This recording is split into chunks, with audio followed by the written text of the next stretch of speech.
네, 오늘 본문 말씀을 가지고 우리가 저편으로 건너가자라는 제목으로 말씀을 나누겠습니다. 예수님의 주 사역 무대는 갈릴리였습니다. 갈릴리에는 호수가 있는데요.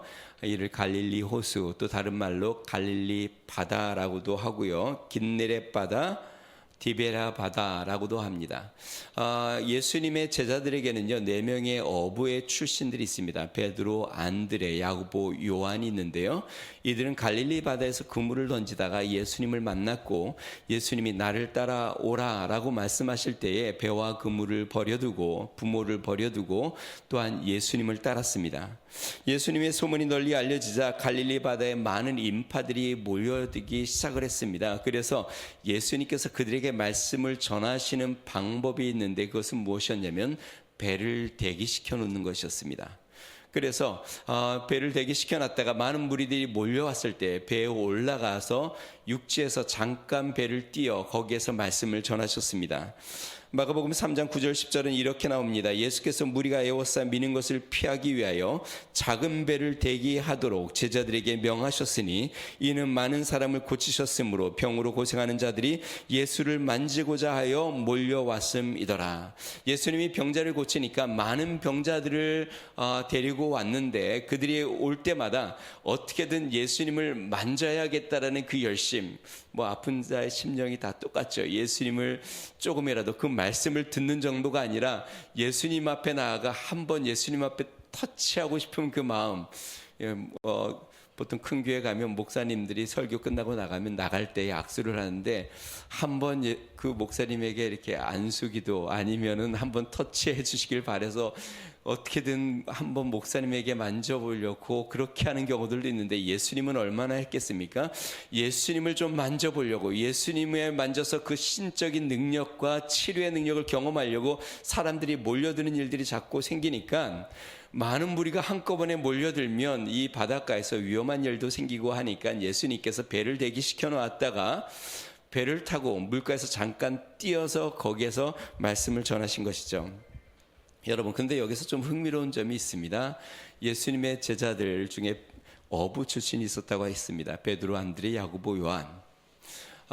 그런데요, 저는 이런 생각이 듭니다. 이 제자들이 예수님을 부르실 때에 배와 그물과 부모를 버려두고 예수님을 따랐습니다. 그러면 그들이 다시는 예수님의 복음을 위해서 살 것이라 생각하고 배를 다시 키를 잡을 거라고 생각을 했을까요?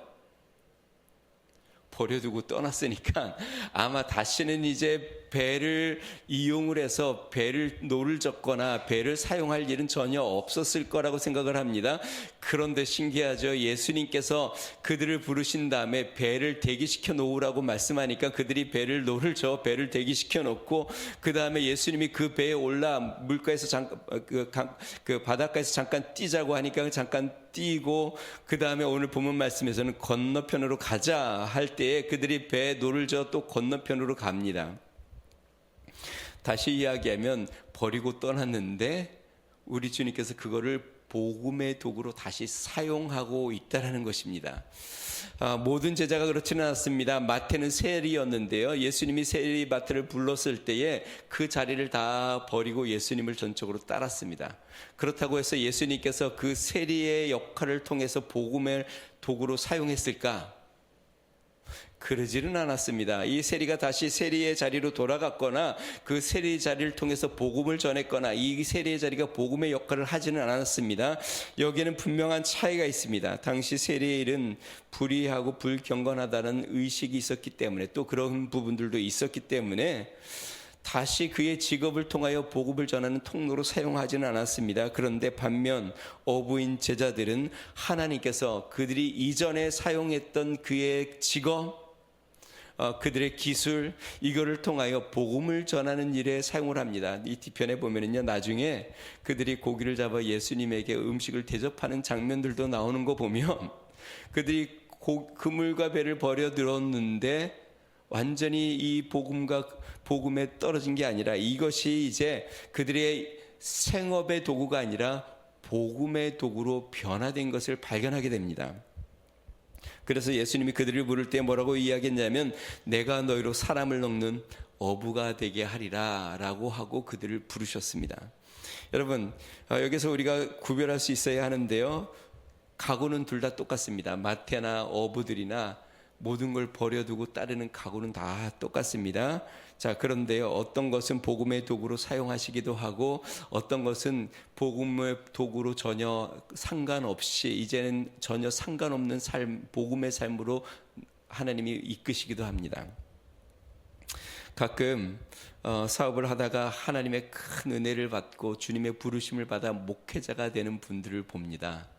그런데요, 또 이런 분도 있습니다. 사업을 하다가 은혜를 너무 크게 받아 주님, 제가 이제 사업, 세상 일은 그만두고 목회를 하겠습니다고 했는데 하나님이 받아주지 않는 경우들도 있습니다.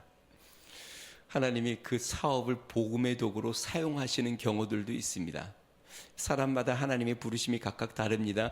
어떤 자들은 사업을 버려두고 주님을 전적으로 따르도록 목회자로 부르기도 하고, 어떤 자들은 업으로 삼았던 사업을 이제는 복음의 도구로 사용하여 복음의 역할을 크게 감당하도록 사용하기도 하고, 그럴 때 하나님, 내가 이제 사업을 그만두고 목회자가 되겠습니다 라고 하면 주님이, 그래, 내가 너 마음만 받을게 하고 마음만 받고 지금 주어진 일에 충성스럽게 감당하는 것이죠.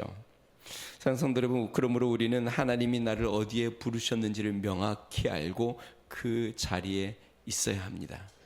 하나님이 여러분들의 사업을 사용하실 수도 있고, 또 반대로 하나님이 여러분들의 사업을 그만두고 전적으로 주님을 따르라고 부르실 수도 있습니다. 하나님이 여러분을 선교사로 불러 지금의 모든 삶을 정리하고 선교를 떠나라고 말씀할 수도 있고, 하나님이 지금 여러분들이 하는 그 일을 통하여 복음의 선교의 역할을 감당하라고 말씀하시기도 합니다.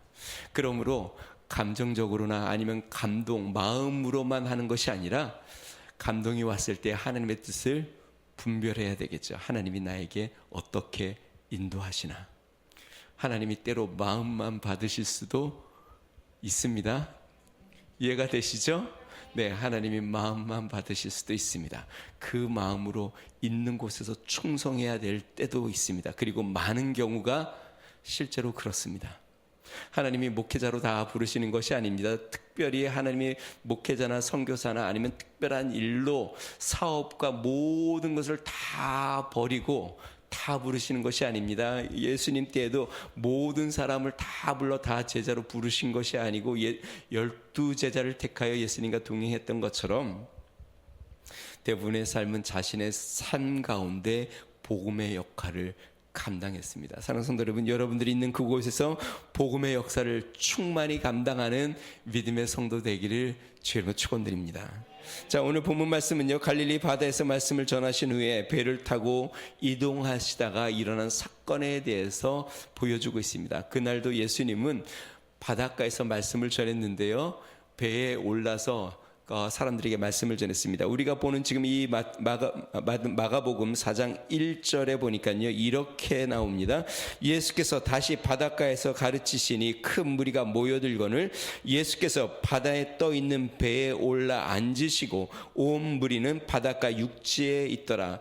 이날도 예수님은 바닷가에서 배를 대기시켜 놨다가 배에 올라서 말씀을 전하셨고, 많은 무리들은 이 바닷가에서 예수님의 말씀을 들으려고 웅집해 있었습니다. 그때 예수님께서 배에서 4가지 밭의 비유를 말씀하셨고, 등불의 비유를 말씀하셨고, 씨앗의 비유에 대해서 말씀하셨고, 겨자씨에 대한 비유를 말씀하셨습니다. 매우 흥미진진하고 도전적인 말씀을 예수님이 이 배 위에서 계속 전하셨습니다. 그리고 이제 말씀을 마치시고 바다 저편으로 건너가자 하고 제자들에게 명하십니다. 우리 35절과 36절 말씀 우리 같이 한번 읽어보겠습니다. 같이 있습니다. 시작.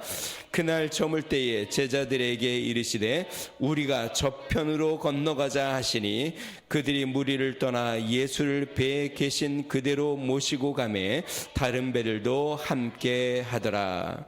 예수님께서 이제 말씀을 마치시고 제자들에게 이제 바다 저편으로 건너가자. 예수님이 계신 것은 가버나움 쪽의 바다, 갈릴리 바다였고, 바다 건너편은 이제 거라사인 지역 쪽에 있는 그 지역인데, 예수님께서 아마 이 가버나움 쪽에 말씀을 많이 전하셨고 또 거라사인 쪽에 복음이 필요하신 생각을 가지셔서 바다 저편으로 건너가자라고 지금 말씀을 하십니다. 자, 그런데요, 예수님이 가던 이 배에 큰 광풍이 불어옵니다. 여러분 앞에 언급한 것처럼 예수님의 제자들은 중에는 어부들이 있었습니다. 베드로, 안드레, 야고보, 요한, 그들은 갈릴리 바다에서 잔뼈가 굵은 사람들입니다. 갈릴리 바다는 손바닥 보듯이 훤히 압니다. 그리고 풍랑이 가끔 불어도 그것에 대해서 의연하게 대처할 수 있고 웬만해서는 크게 두려움을 느끼지 않는 자들입니다. 그런데 그날은 웬만한 풍랑이 아니었습니다. 매우 무섭고 두려운 광풍이 일었습니다. 웬만하면 예수님을 깨우지 않을 텐데, 피곤하여 깊이 잠드신 예수님을 깨우지 않을 텐데, 이들이 자신들의 힘으로 어떻게 하든 이것을 극복하고 바다 저편으로 건너가려고 애를 쓰다가 도저히 되지가 않아 황급하게 예수님을 깨웁니다. 오늘 본문에 이 풍랑이 얼마나 강했는지 37절 이렇게 적고 있습니다. 큰 광풍이 일어나며 물결이 배에 부딪혀 들어와 배에 가득하게 되었더라. 광풍이 얼마나 심했는지 배는 계속 출렁이고 물이 들어오는데, 오늘 성경 말씀 보니까 물이 배에 가득 찼다. 그 말은 뭘까요? 물이 가득 찰 때까지 제자들이 어떻게든 자기들이 이 문제를 해결해 보려고 예수님을 깨우지 않고 힘쓰고 애썼다는 말입니다. 아마 씨름을 했을 겁니다. 그런데 이게 배가 점점 가라앉고 이제는 침몰일보 직전까지 놓이게 됩니다. 그래서 그들이 이제 예수님을 황급하게 깨우는데, 우리 38절 말씀 같이 한번 읽어보겠습니다. 같이 읽습니다. 시작. 예수께서는 고물에서 베개를 베고 주무시더니 제자들이 깨우며 이르되, 선생님이여, 우리가 죽게 된 것을 돌보지 아니하시나이까 하니. 예수님은 고물에서 베개를 베고 주무시고 계시고 제자들은 너무 두렵고 황급하여 선생님을 급히 깨우면서, 선생님, 지금 우리가 죽게 되었는데 돌아보지 않습니까? 지금 이렇게 주무실 때가 아닌데 예수님 이렇게 태연하게 주무시면 됩니까? 지금 우리가 죽게 되었는데. 여러분, 예수님은 참 평안과 능력이 놀랍습니다. 아무리 풍랑이 불고 배가 가라앉고 물이 가득 차고 점점 빠져들어가도 예수님은 평안하게 잠을 주십니다. 아마 예수님이 불안을 느끼셨거나 아니면 위급함을 느끼셨거나 아마 두려움을 느끼셨다면 아마 예수님이 잠을 못 주무셨겠죠. 제자들이 깨우자 성경에는 기록돼 있지 않지만 마치 뭐 이런 일로 나를 깨우냐 라는 식으로 예수님께서 일어나셔서 바람과 바다를 꾸짖고 제자들의 믿음 없음을 꾸짖습니다. 우리 39절과 40절 같이 한번 읽어보겠습니다. 같이 있습니다. 시작. 예수께서 깨어 바람을 꾸짖으시며 바다더러 이르시되, 잠잠하라 고요하라 하시니 바람이 그치고 아주 잔잔하여 지더라. 이에 제자들에게 이르시되, 어찌하여 이렇게 무서워하느냐? 너희가 어찌 믿음이 없느냐 하시니. 그러니까 뭐 별일도 아니고 뭐 이런 것 가지고 나를 깨우냐, 지금 너희들 이렇게 믿음이 없냐 라고 말씀하시듯이, 그건 제 말입니다. 자, 그런데요, 저는 제자들의 심정이 잘 이해가 됩니다. 제가 사역을 하다 보면 혼자 마음이 안달이 날 때가 있습니다. 지금 재정적으로 지금 이게 이런 일들을 넘어가야 되는데 지금 이게 가능한지 막 두려움이 찾아오고 안달이 나고 초조하고 마음이 무겁고, 어떤 재정이나 사역이나 여러 가지 어떤 일들을 볼 때 혼자 안달이, 우리 성도님들은 잘 모를 텐데 혼자 피가 마르고 안달이 나서 막 마음이 조마조마하고 막 그럴 때가 있는데요. 근데 희한하죠? 기도를 해보면 우리 주님은 참 평안하세요.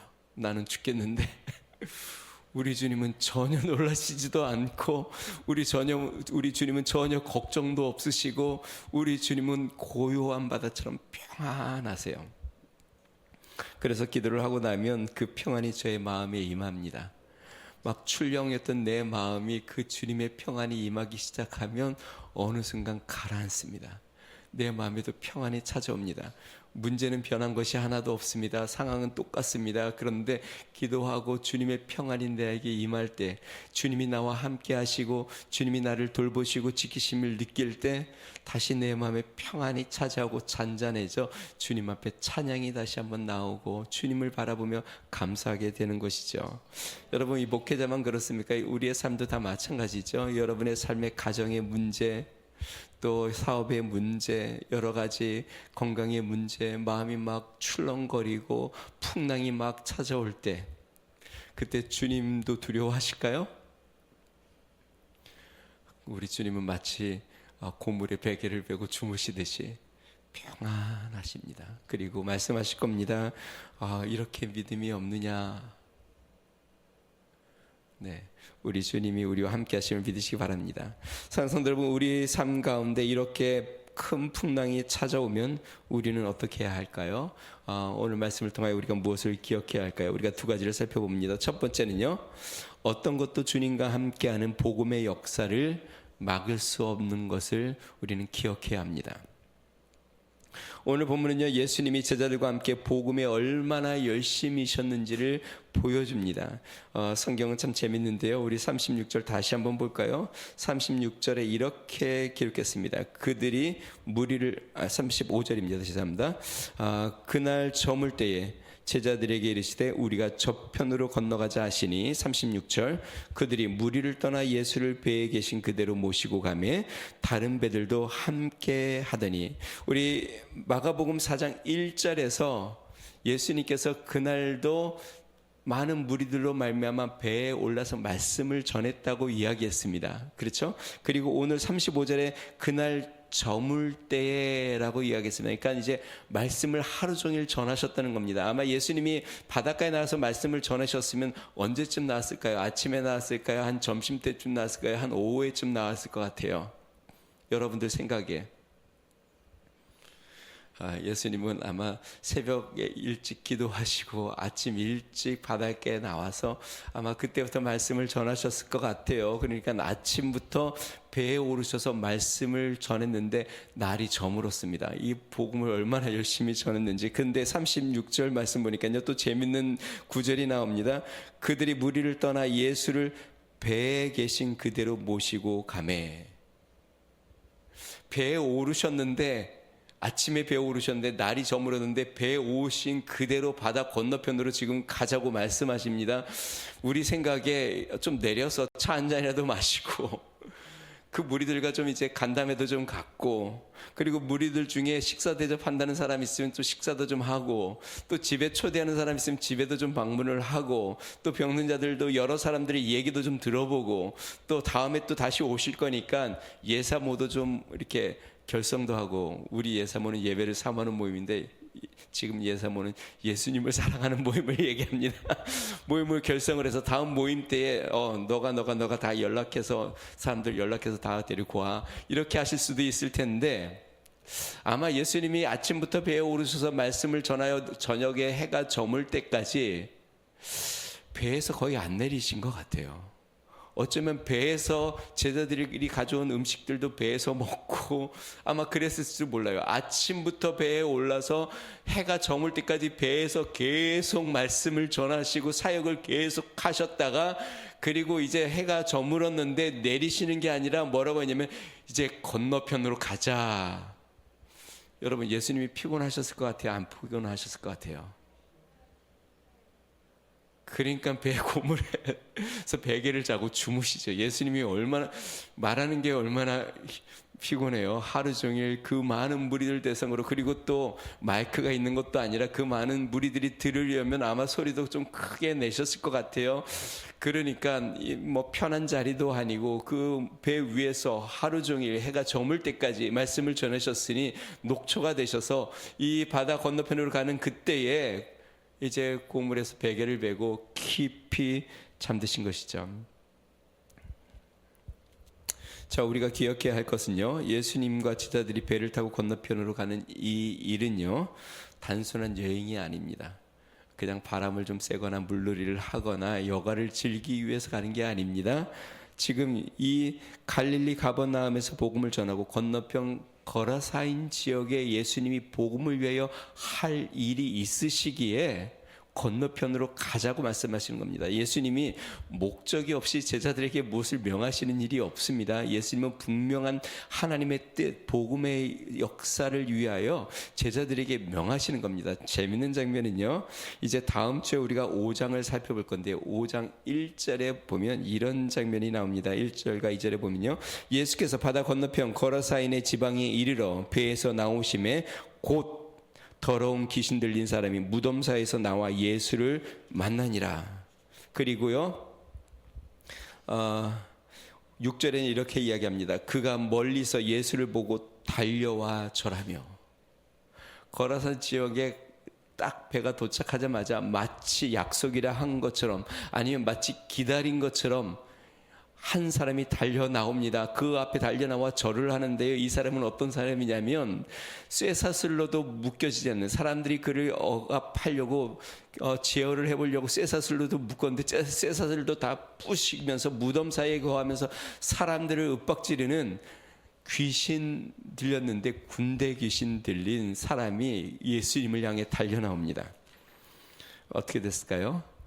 그 귀신을 명하여 돼지떼에 들어가 돼지떼가 2,000마리가 물에 몰살하고요, 이 사람이 성하게 되어 옷을 다 벗고 다녔던 사람이 옷을 입고 데가볼리에 그 지역에 예수님을 전하기 시작합니다.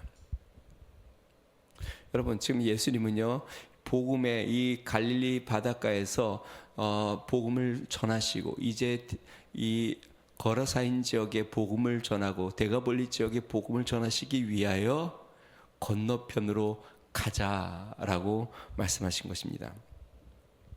자, 복음에 대한 열심은 예수님이 마가복음 1장에서도 보였습니다. 예수님이 한적한 곳에서 기도하시는데 제자들이 찾아왔습니다. 그러면서 하는 말이, 예수님, 지금 많은 사람들이 몰려와서 예수님을 찾고 있습니다. 그랬더니 예수님이 마가복음 2장 38절에 이렇게 이야기합니다. 우리가 다른 가까운 마을로 가자. 거기서도 전도하리니 내가 이를 위하여 왔노라. 이를 위하여 왔노라. 내가 한 무리들에게만 그들에게만 복음을 전하러 온 게 아니라 내가 모든 지역, 모든 곳곳마다 다니며 복음을 전하여 모든 사람들에게 복음을 전하기 위하여 내가 왔다라고 예수님 말씀하십니다. 오늘 본문도 마찬가지입니다. 예수님을 태운 배는요, 그냥 일반적인 배가 아닙니다. 베드로와 안드레와 야고보와 요한이 이전에 고기를 잡으려고 탔던 그 배와 전혀 다른 배입니다. 그때 배는 고기를 잡는 배였고, 지금의 이 배는 사명의 배입니다. 그리스도의 복음을 전하는 배, 그리스도의 사명을 향하여 나아가는 배, 그리스도의 복음을 태우고 가는 배. 이것은 동일한 배지만 완전히 새로운 배가 된 것입니다.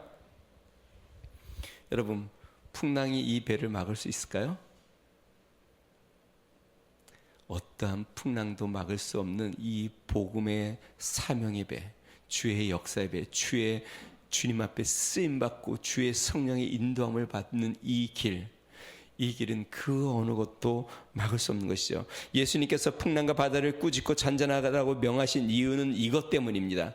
이것이 단지 그냥 생업을 위하여 조업을 하다가 받은 풍랑이 아니라 주의 복음을 전하기 위하여, 그리스도의 복음의 역사를 이루기 위하여, 하나님의 뜻을 이루기 위하여 지금 나아가는 이 길을 이 풍랑이 가로막고 있기 때문에 예수님께서 이것을 엄히 꾸짖으신 것입니다. 뿐만 아니라 제자들에게 왜 믿음이 없느냐라고 이야기한 것은 풍랑 때문에 고기를 조금 못 잡은 것에 대해서 서운한 것을 이야기하는 것이 아닙니다. 지금 너희들이 가는 이 발걸음이 주님의 나라를 위한 복음의 발걸음을 가고 있는데 너희들을 막을 것이 무엇이기에 너희들이 이것 때문에 두려워하느냐라고 지금 명하시는 것입니다. 성도 여러분, 우리는 주님을 모시고 삽니다. 주님이 우리를 부르신 것은 단지 주님의 자녀가 되는 데 멈추는 것이 아니라 이제 주의 선한 일, 주님의 자녀가 되어 이 주님의 선한 일을 자랑하고 나타내는 복음의 일을 위하여 우리를 부르셨습니다. 우리 매일의 삶은요, 예수님을 모신 배가 되어 예수님과 함께 항해하고 나아가고 있는 것입니다. 우리의 직장 삶은요, 이 예수님과 함께 복음의 배로 항해하는 하루하루입니다. 우리가 만나는 사람들도 마찬가지입니다. 그러면 이 복음을 향하여 나가는 이 배에 풍랑이 불어 우리의 복음의 길을 막을 수 있을까요? 네, 그거는 있나 보네요. 아무 말씀도 안 하는 거 보니까. 막을 수 있을까요? 우리가 가끔 그렇게 기도합니다. 하나님, 저희 삶에 이런 문제도 없고 이런 문제도 없고 삶이 형통하게 해주세요. 근데 그런 기도를 하면서 삶의 목적은 복음이 아니라 내 삶이 잘 되는 것에 목적을 두고 그런 기도를 하면 그것은 합당하지가 않습니다. 지금 예수님이 이 풍랑과 바다를 꾸짖는 이유는 평소에도 왜 풍랑이 아니겠습니까? 자연현상으로 일어나는 것이죠. 그런데 그럴 때마다 예수님이 꾸짖었을까요? 아니요. 그거는 그냥 자연현상입니다. 그러니까 우리가 우리 생업으로 살다가 삶의 어려움을 당할 수는 있습니다. 문제가 찾아올 수도 있습니다. 자, 그런데 우리가 복음을 위해서 사는 삶은 전혀 다른 삶입니다. 내가 생업을 위하여 일을 하는 것과 내가 복음을 위하여 일하는 것은 다른 것입니다. 내가 나의 생업을 위하여 사업을 하는 것과 주의 복음을 위하여 내가 이 사업을 하는 것과는 전혀 다릅니다. 복음을 하는 이 사업에는 하나님이 함께 하십니다. 하나님이 이 사업 가운데 임재하고 계십니다. 하나님께서 그 길에 함께 하고 계십니다.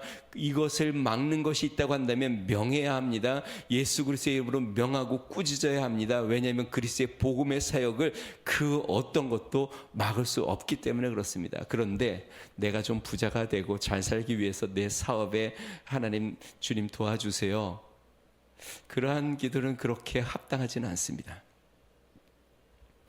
성도 여러분, 예수님을 믿는 순간 우리는 주님을 모신 배가 됩니다. 그리고 우리 이 배에 누가 계세요? 예수님이 계세요. 주님이 우리에게 말씀하십니다.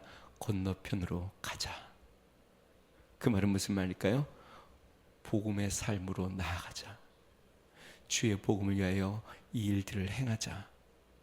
복음을 위하여 사업장으로도 나아가고, 복음을 위하여 직장으로도 나아가고, 복음을 위하여 우리의 일터로도 나아가고, 복음을 위하여 우리의 곳곳에서 그 일들을 감당할 때에 주님이 우리의 이 배에 함께 하셔서 우리와 동행하십니다. 사단과 세상이 풍랑을 불어 이것을 막으려고 해도 예수님은 그 안에서 평안하시고 두려워 말라. 믿음이 없느냐? 내가 너희와 함께한다 라고 말씀하십니다. 간혹 우리가 이런 얘기를 합니다. 사명자는, 그런 얘기 들어봤네요. 사명자는 죽지 않는다. 하나님이 우리에게 주시는 사명이 있는 한 하나님이 우리를 지키시고 보호하시고 인도하십니다. 사명자는 망하지 않습니다. 세상에 어떠한 환난과 또 어떠한 위기가 찾아와도 하나님이 내가 부유자가 되기 위해서 지켜주시는 게 아니라 그 사명을 이루기 위하여, 하나님의 뜻을 이루기 위하여 하나님이 우리와 함께 하시며 우리를 붙잡고 우리를 인도해 가시고 우리 가운데 역사하고 계십니다. 아까 이야기한 것처럼 지금 이 배는 그냥 배가 아니라 복음을 실은, 예수 그리스도를 태운, 복음을 향하여 전진해 나가는 배입니다. 우리 옆에 분들이랑 같이 한번 인사 나눠볼까요? 나는 복음을 실은 배입니다. 한번.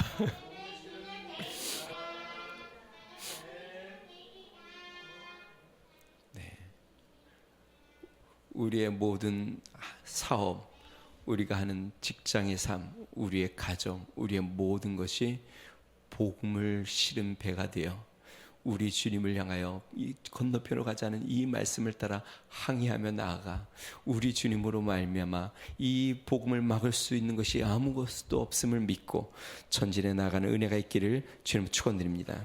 성도들 여러분, 우리는 혼자가 아닙니다. 우리 안에 주님이 계시고 주님이 우리를 사용하고 계시고 주의 복음의 선한 일을 위하여 우리에게 명하셨습니다.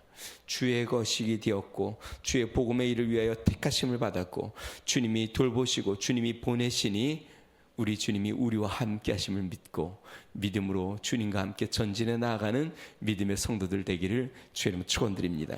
두 번째 우리가 기억해야 될 것은 우리와 함께 하시는 주님에게는 능치 못함이 없다는 것입니다. 제자들이 이전에도 예수님의 놀라운 능력을 보았습니다. 회당에서 귀신 들린 자를 예수님이 명하자 귀신이 떠나갔고, 베드로의 장모가 열병으로 누웠을 때 그의 손을 잡아 일으키니 그의 질병이 치료가 됐습니다. 또한 부정하다고 생각했던 이 나병 환자가 예수님을 만나 치료받았고, 혼자 주님 앞에 나갈 수 없는 자를 사람들이 이끌고 지붕을 통하여 내리니 예수님이 그에게 명하여 치료를 받고, 그 자리에서 자신의 들 것을 들고 그가 나가는 장면들을 제자들도 보았고 많은 무리들도 보았습니다. 뿐만 아닙니다. 많은 귀신들, 많은 병자들이 다 치료를 받았습니다. 자, 이 모든 것을 직접 보고 경험한 제자들인데도 풍랑이 찾아오자 두려워 견딜 수가 없는 그런 상태가 되어버렸습니다. 여러분, 우리가 그런 생각이 들잖아요. 하나님의 어떠한 기도 가운데 응답을 받고 하나님의 은혜를 경험하면 이제는 다시 어떠한 문제가 와도 흔들리지 않을 것 같은데 참 희한해요. 또 문제가 오면 또 두려워지고 또 문제를 만나면 또 두려워지는 그런 모습들이 많이 나타납니다. 그 문제는 날마다 새롭습니다. 문제가 끝나면 또 더 이상 어떤 것도 문제가 안 될 것 같은데 또 새로운 문제가 더 오면 또 그것이 문제입니다. 그리고 한 번의 믿음은 영원하지가 않습니다. 그때는 분명히 믿음이 있었던 것 같은데 또 다른 문제가 생기면 또 다시 믿음이 없는 자신의 모습을 또 발견합니다. 분명히 믿음이 있었던 것 같은데 또 새로운 문제 앞에 또 믿음이 없는 자신의 모습을 발견하고 또 발견하죠. 자, 그래서 우리는 날마다 믿음을 새롭게 합니다. 믿음에서 믿음으로, 오늘만의 믿음이 아니라 그 믿음을 또 믿음을 붙잡고 또 믿음을 붙잡고 항상 믿음으로 한 걸음 한 걸음 믿음으로 살아가는 것이 우리 그리스도인의 삶입니다. 성령이 충만하고 은혜를 주시면 이제 됐다 하지 마시고, 야, 이때 내가 은혜를 더 받아야 되겠다. 이때 내가 더 주님 앞에 깊이 뿌리를 내려야 되겠다. 이때 내가 더 말씀 가운데, 더 은혜 가운데 나아가야 되겠다. 제가 이렇게 요번 주 이제 믿음의 삶을 시작을 해서 이렇게 보니까요, 우리 성도님들이 제가 하나님 앞에 너무너무 감사가 되더라고요. 우리 성도님들이 말씀을 읽는 것들을 이렇게 쭉 이렇게 제가 이렇게 보는데요. 그걸 보면서 이게 주님의 마음이 이랬겠구나라는 생각이 들어요. 제가 보는데도 그렇게 너무 흐뭇하고 좋은데 우리 주님이 이걸 보면 얼마나 좋을까. 근데 어떤 목장은 마치 경쟁하듯이 막 성경 읽기 대회를 하는 것 같아요. 뭐 성경 권별로 막 하루에 권별로 막 뛰어 넘어가더라고요. 여러분, 은혜 받을 때에 더 은혜를 받아야 합니다. 하나님이 믿음을 주실 때에 더 기도해야 합니다. 왜냐하면 비가 항상 오나요? 하나님이 은혜의 비를 줄 때 은혜의 비를 많이 맞으셔야 돼요. 하나님이 은혜를 베푸실 때 은혜 받을 만한 때에 은혜를 더 구해야 해요. 어떤 때는 은혜 받으려고 아무리 몸부림쳐도 이게 은혜가 잘 쉽게 안 올 때가 있어요. 기도를 아무리 내가 하려고 해도 기도에 감동이 별로 없을 때가 있어요. 그런데요, 어떤 때는 기도하려고 딱 앉기만 해도 은혜가 임할 때가 있어요. 어떤 때는 찬양을 딱 시작만 해도 감동이 올 때가 있어요. 여러분의 삶에 그러지 않아요? 항상 그런 분은 성령이 가장 충만한 분이고요. 그러니까 하나님이 은혜를 주실 때 은혜를 많이 받으셔야 돼요. 더 은혜를 사모해야 돼요. 더 은혜를 더 간구해야 돼요. 더 은혜 가운데 들어가야 돼요. 그래서 정말 성령의 사람이 되어야 합니다. 제자들이 그렇게 하나님의 은혜를 받고 예수님의 기적을 많이 경험했는데, 그런데 또 풍랑이 오니 그들의 마음이 또 두려워졌습니다. 마음이 약해졌어요. 그렇기 때문에 늘 깨어 있어야 하고 주님을 바라봐야 하는 거죠. 자, 그런데 우리가 꼭 기억해야 될 것이 있습니다. 우리 주님에게는 능치 못함이 없다는 것입니다. 오늘 이 사건을 통하여 제자들이 예수님을 새롭게 발견합니다. 41절 말씀 한번 볼까요? 같이 있습니다. 시작. 그들이 심히 두려워하여 서로 말하되 그가 누구이기에 바람과 바다도 순종하는가 하였더라. 이전에 예수님을 경험했습니다. 예수님으로 말미암아 많은 병자들이 치료받는, 또한 귀신들이 떠나가는 사건을 보고 이 제자들이 정말 흥분하고 놀랐습니다. 그런데 예수님을 또 새롭게 발견합니다. 야, 이분이 도대체, 이제는 가까이 하기에도 두려울 정도로 예수님이, 이분이 이런 분이셨구나. 도대체 이분이 누구기에 바람과 바다도 명하니까 순종하는가 하고 예수님을 바라보게 되는 것이죠. 크고 놀라운 예수님을 만나게 된 것입니다. 사랑하는 성도 여러분, 우리 주님에게는 능치 못함이 없으시기를 주 여러분 축원드립니다. 복음을 위하여 사는 우리의 삶 가운데 문제가 찾아옵니다. 그런데요, 우리 주님이 해결할 수 없는 문제가 있을까요? 우리 삶 가운데 복음을 위하여 살고 주님을, 나라를 위하여 살고 주님과 동행하는 우리의 삶 가운데 주님이 해결하지 못할 일들이 있을까요? 뭐 거의 다 우리 주님에게는 능치 못함이 없습니다. 우리 주님의 이 능치 못함은요, 우리가 주님을 믿는 만큼 주의 역사를 경험하게 되는데요, 주님을 10으로 믿으면 우리는 10만큼 주님의 역사를 경험하고, 주님을 100만큼 믿으면 주님의 100만큼 우리의 삶 가운데 역사하고, 우리가 주님을 무한대로 믿으면 주님은 우리에게 무한대로 역사하시는 것이죠. 사랑하는 성도 여러분, 그 주님을 무한대로 믿으시기를 주의 이름으로 축원드립니다. 우리 주님의 한이 없는 이 능력과 한없는 주의 역사를 내 마음에 믿고 그 주님을 의지하고 그 주님 앞에 내어 맡기면 한없으신 무한되신 우리 주님께서 우리의 삶 가운데 그렇게 무한대로 역사하여 주의 일을 이루십니다. 우리가 잘 아는 말씀 마가복음 9장 23절 할 수 있거든이 무슨 말이냐? 믿는 자에게는 능히 하지 못할 일이 없느니라. 이것은 그냥 내 욕심을 위하여 구할 때 하나님이 못할 일이 없다가 아니라 주를 위하여, 복음을 위하여 살려고 결심하고 주를 위하여 주님을 기쁘게 하려고 내 삶을 뜻을 정하고 주님을 기쁘게 하기 위하여 내가 삶을 살 때에 찾아오는 풍랑과 고난 가운데 할 수 있거든이 무슨 말이냐? 믿는 자에게는 능히 하지 못할 일이 없느니라. 성도 여러분, 주님을 위하여 2026년도 주를 기쁘게 하기 위하여 마음에 결심을 하고 주님을 태운 이 배가 복음의 발걸음이 되기로 결심하고 여러분의 사업장과 여러분의 사업과 여러분의 있는 곳곳에서 복음의 일들을 위하여 충성스럽게 그 일들을 감당하며 복음의 도구가 되시기를 주의 이름으로 축원드립니다. 능치 못함이 없습니다. 우리 하나님이 함께 하십니다. 우리 하나님께서 기적과 능력을 베푸셔서 그 어느 것도 막을 수 없는 이 복음의 발걸음이 되도록 우리를 축복하고 인도해 주실 것입니다. 우리 이 시간에 같이 한번 기도하겠습니다. 오늘 본문 말씀에 예수님께서 제자들의 건너편으로 가자라고 말씀하십니다.